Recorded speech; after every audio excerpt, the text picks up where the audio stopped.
Est-ce que le fait qu'on ait grandi avec une œuvre et que cette œuvre est complètement retournée à l'industrie fait que, avec le temps, on n'a plus le droit de critiquer ni même de se poser des questions sur celle-ci? En ce moment, vous avez pu le voir, je suis en pleine remise en question par rapport à des croyances que j'avais concernant les mangas et les animés. Alors même si je fais plein de trucs, je vous rappelle quand même que ça fait depuis 2016 que je suis là. Je consomme des animés depuis que j'ai l'âge de 2 ans et croyez-moi, j'ai pas 20 piges. Du coup, on va dire que j'ai vu passer beaucoup d'époques et de périodes que je vais citer et que certains reconnaîtront peut-être. Vous savez, cette époque où on se cachait pour consommer. Cette époque où tu pouvais pas écouter des openings dans tes oreilles sans qu'on te voit en bizarre. Cette époque où pour approcher une fille, tu devais mettre ta passion de côté, de peur qu'elle te voie en chelou ou autre. J'ai aussi vécu l'époque de la puissance de Twitter. Alors Twitter est toujours aussi puissant, mais à l'époque c'était vraiment quelque chose. SNK, Dragon Ball. Le monde entier vibrait à l'unisson pour une seule chose, la passion. Ouais, il y a toujours eu des haters, des trucs chelous, mais bref, c'est pas comme maintenant. J'ai connu la génération Netflix aussi, arrivée grâce au Covid et au confinement. Et on n'en parle pas assez, mais cette génération a complètement bouleversé le médium pour le meilleur et pour le pire. Pour le meilleur, parce que forcément, eux consomment, ils achètent, ils font tourner l'industrie.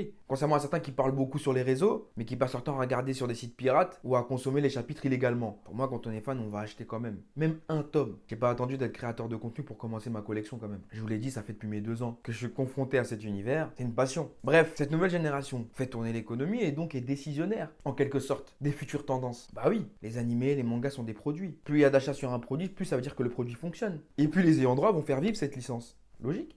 En contrepartie, ceux qui ont commencé les animés depuis longtemps sont offusqués par le manque de culture de certains. Et à juste titre, hein, c'est vrai. Dire que Demon Slayer est supérieur à Dragon Ball, ça je suis pas d'accord. Et j'ai jamais dit ça. J'ai dit Demon Slayer s'assoit à la table de Dragon Ball en termes d'accomplissement. Après, si vous comprenez pas le français, je peux pas vous aider, désolé. Mais voilà quoi, allez à l'école. Bref, ou d'autres avis, Demon Slayer supérieur à Bleach ou Solo Leveling froisse le Big Tree. Je sais que je fais beaucoup de blagues, mais bien évidemment que je ne pense pas que Bleach ne doit pas être dans le Big Tree. C'est uniquement pour vous réveiller. Mais en tout cas, il y en a qui le pensent vraiment et qui n'en démordent pas. Et ça, c'est grave. Sur ce point-là, je suis d'accord. Il y a un manque de culture. Et je pense que c'est à nous, qui sommes là depuis longtemps, à conseiller justement ces nouveaux consommateurs afin qu'ils puissent découvrir de nouvelles œuvres. Et je le pense sincèrement. Cela dit, après tant d'années, et pour en revenir au sujet initial, quand on a une œuvre comme Dragon Ball, qui ne s'appuie que sur sa gloire passée, pour continuer à vendre des produits qui sont moyens, des histoires qui sont claquées, et recycler ce qui a déjà été fait, est-ce que le fait de laisser passer en disant «Ah, c'est Dragon Ball, on accepte», ça n'incite pas les ayants droit et tous ceux qui bossent sur la licence à continuer à faire de la merde? Et elle est là ma réflexion. Je pense que tous les créateurs de contenu manga ont le devoir de remettre en question leurs croyances, manga, animé ou autre, parce que chaque époque est différente. Garder une mentalité de vieux de la vieille là, en mode «Ouais, Dragon Ball, on touche pas», etc.,